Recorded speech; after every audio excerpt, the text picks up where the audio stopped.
गर्भपिशवी म्हणजेच युटेरस असते.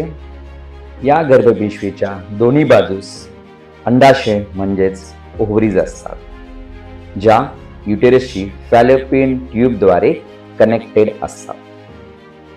PCOS, PCOD याबाबत आपण जाणून घेऊया.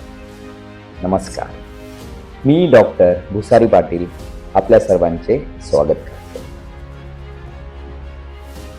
PCOS, PCOD polycystic ovarian disease किंवा पॉलिसिस्टिक ओव्हेरियन सिंड्रोम.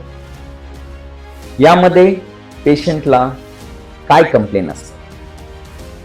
नंबर 1, अनियमित पाळी म्हणजेच irregular menstrual cycle. Normal menstrual cycle ही 28 दिवसाची असते, परंतु या केसमध्ये पाळी ही 28 दिवसाच्या अगोदर येते किंवा नंतर पण येते, जे की 10-15 दिवस लेट किंवा 2 ते 4 महिने सुद्धा लेट होऊ शकते. त्याचबरोबर पाळीमध्ये कमी जाणे किंवा पाळीमध्ये जास्त जाणे या गोष्टी सुद्धा आढळतात.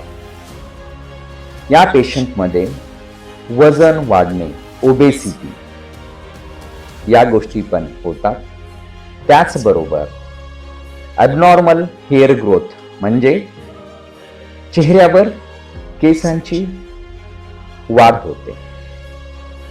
त्याचबरोबर मूड पण स्विंग होत राहतो. अशा कंडिशनमध्ये आपण PCOS किंवा PCOD सस्पेक्ट करत असतो. या गोष्टी आपल्याला सोनोग्राफीवर कशा डिटेक्ट केल्या जातात? जर PCOS किंवा PCOD सस्पेक्टेड असेल तर सोनोग्राफीवर आपल्याला काय काय गोष्टी दिसतात?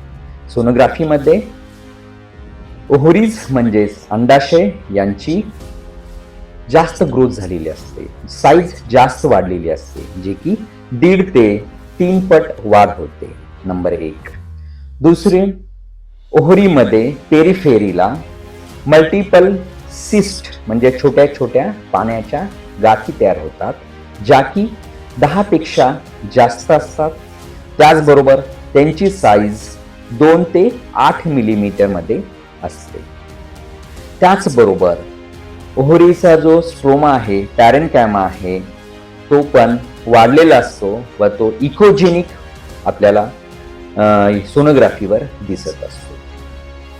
त्याचबरोबर पेरिफेरीला जे सिस्ट असतात त्यांची अरेंजमेंट पर्ल स्प्रिंग अपीअरन्स असे असते, म्हणजेच मोती नेकलेस मधील जे मोती असतात त्याप्रमाणे ते पेरिफेरली अरेंज असतात. या सस्पेक्टेड PCOS PCOD केसेसमध्ये कोणत्या तपासणी केल्या जातात? यामध्ये serum FSH-LH ratio, serum prolactin, त्याचबरोबर सीरम टेस्टोस्टेरॉन DHEA, त्याचबरोबर थायरॉइड टेस्ट केली जाते, जे की कोएक्झिस्ट असू शकते. त्याचबरोबर सीरम AMH आणि फास्टिंग इन्सुलिन लेवल पण केली जाते. या सगळ्या टेस्टद्वारे आपण डायग्नोसिस करू शकतात. सोनोग्राफी प्लस ब्लड टेस्ट याद्वारे आपण हे कन्फर्म केले जाते की या पेशंटला PCOD म्हणजेच PCOS आहे. लाईफस्टाईलनुसार सुद्धा आपल्याला आढळतात किंवा जेनेटिक कॉज सुद्धा असू शकते.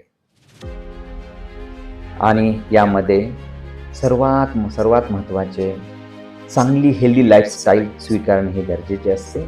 सकाळी उठणे, हेल्दी ब्रेकफास्ट, जेवण, बॅलन्स डाईट असणे, त्याचबरोबर वजन कमी करण्याची नितांत आवश्यकता असते. कारण ही सायकल विशियस असते. वजन वाढले तर ओव्हरीचं व्हॉल्यूम किंवा सिस्ट वाढून पुन्हा ते सायकल पॉलिसिस्टिक ओव्हरियन तयार होते. आपण जर वजन कमी केलं तर यामध्ये आपल्याला बराच फरक आढळतो व त्याचबरोबर सर्वात महत्त्वाची म्हणजे ट्रीटमेंट. तर या गोष्टी आपल्याला PCOS PCOD मध्ये आढळून येतात. थँक्यू.